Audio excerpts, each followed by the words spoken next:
So, Mighty Number 9 has finally released. But is it worth it? This video isn't really a review, even though I will be looking over aspects of the game. It's more of a case of concerning everything surrounding the game, from the concept to its creation to its process and all delays and feedback. Is purchasing Mighty Number 9 in your best interest? Even though I'm sure many people know the story, here's a recap of everything. Capcom have been neglecting Mega Man for quite a while now, canceling games and refusing to do anything with the character whatsoever. Hell, for Mega Man's 25th anniversary, Capcom literally forgot about it and didn't have a game or anything really ready. They had to commission a fan game. So to say that Capcom had been treating their mascot poorly is an understatement. So when fans heard that Kaiji Inafune, widely considered the father of Mega Man, was doing a Kickstarter for a spiritual successor Mega Man, fans were hyped. So hyped that the game made well past its goal and ended up earning $4 million. This game had a lot of people to please, so they got to work. We didn't see progress for a while, but when we did, the thoughts on this game started to shift. Many didn't like the way the game looked and felt it should have looked more like the concept art. Some didn't like the dash mechanic, as it's really the only way to damage enemies fast and efficiently. Then there were people that were just happy to see progress being made and understood that the game was still early in development. A couple of things that didn't help was the fact that a cartoon show was in production and even a movie deal was in the works, even though the game itself was still in the works. It seemed the hype was just used to make more money. People were getting wary of how things will turn out. As more and more information was released, people were still pretty split. More fundraisers for the game didn't help, for things such as voice acting. The fact that the game was nearly complete, and to some people looked very bad graphically, led to the $4 million meme/cry to state the fact that they raised $4 million for this game and needed more money for other superficial things, and it looked unappealing. Then the game began getting delayed. The first time was for the game itself, I believe, as there were some bugs that needed fixing. However, the other delays were for network issues for the online functions to work across all platforms. Mega Man, known for its amazing online capabilities. One more nail in the coffin was the fact that Inafune put up another Kickstarter for another spiritual successor, titled Red Ash.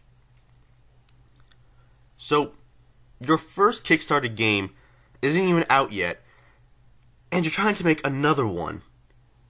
That is also a Kickstarter for not just a game, but an anime series to go along with it?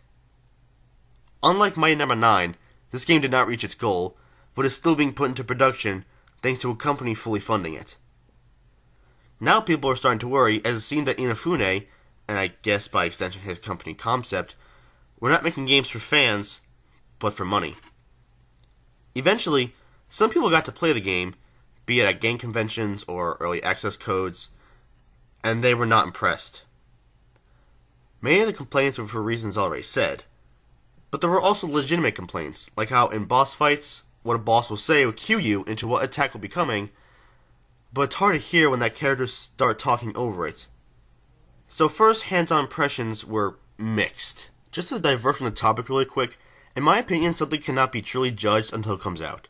Sure, we can have initial thoughts and impressions, but to give our real opinions on things, the product has to be released. Also, gamers, and by extension geeks, do tend to overhype things or just over-exaggerate in general.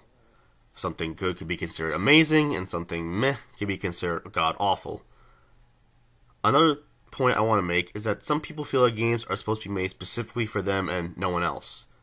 You have no idea how many times I hear, "Well, it wasn't what I wanted." Yes, because games are made for one specific nobody that I'm sure the developers don't even know exist, and are definitely not made for a mass audience. This does tie into Mighty Number 9, as I'm hearing a lot of the same stuff. People saying how awful the game is despite not being officially released yet, over-exaggerating things, and saying, "This isn't what I wanted. Where's my Mega Man game that I asked for and paid money to support you making? I didn't want this. Waste of money. Give it back," etc., etc. God, shit like this irks me so much you have no idea. Sorry, I need to get that off my chest. Fairly recently, the trailers for the game also turned many, many people away. They usually feature a corny voiceover with forced, meme-ish dialogue to seem hip, trendy, and in touch with their audience. Newsflash, if you're trying to be hip, it's not going to work. Nothing has been hip since the 90s, and being trendy makes you look like a douche. There are many people, including myself, that have been patient and just wanted the game already.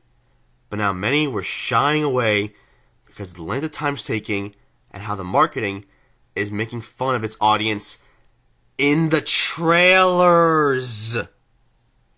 You know, those people who funded the game and made it a possibility.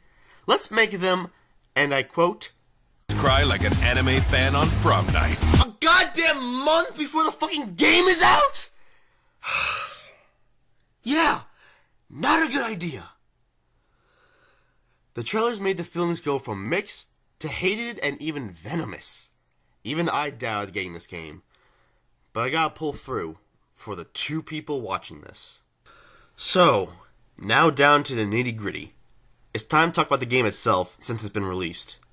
In regards to everything I just said, with all the hate and all the delays weighing it down, is it worth it purchasing this game?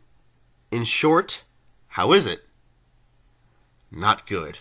It's really, really bad. First off, the story. It's very basic. Peaceful robot turns, blah blah blah. Most peaceful robot has to stop them, blah blah blah. Take out robots and take their powers, blah blah blah. Final boss and end.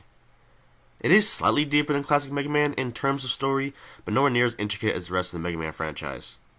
The Mighty Numbers have way more personality than any robot masters of old, but that doesn't mean they're good. They really need to learn to shut up, though. The graphics. Oh my god, everyone was right. It just looks really bad. It really looks like a PS3 or Xbox 360 launch game, which in this generation of graphics makes it look even worse. Now, to be fair, this is in 2006. Good graphics does not make a good game. However, it is the first thing that people will notice. Visual appeal is very important, and it is the audience's first impression of the game. And yeah, they suck. Not to mention drastic frame rate drops toward the end game. And the gameplay.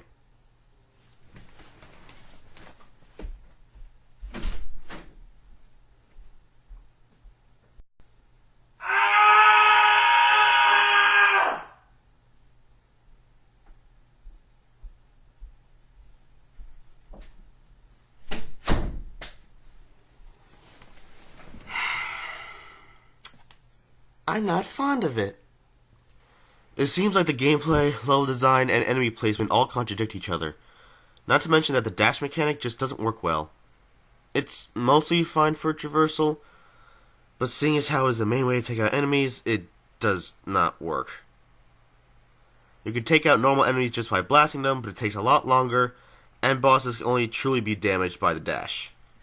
So, if a boss is in a state to be damaged, but is out of reach, you'll just have to sit there and wait for your health to regenerate. Great fucking mechanic, guys. The level design and enemy placement also do not mesh well. Not counting the fact there are a lot of instant death opportunities, the enemy placement is more of a punishment than a teaching tool. They're in your way, like they're supposed to be, but it makes defeating and traversing the level at the same time very difficult. I think the biggest problem with this game, though, is that it's just not fun. Even some of the worst games I've played, that could be enjoyment somewhere in the game, or an awesome moment here or there. But completing this game, for me, was a chore, and nothing more.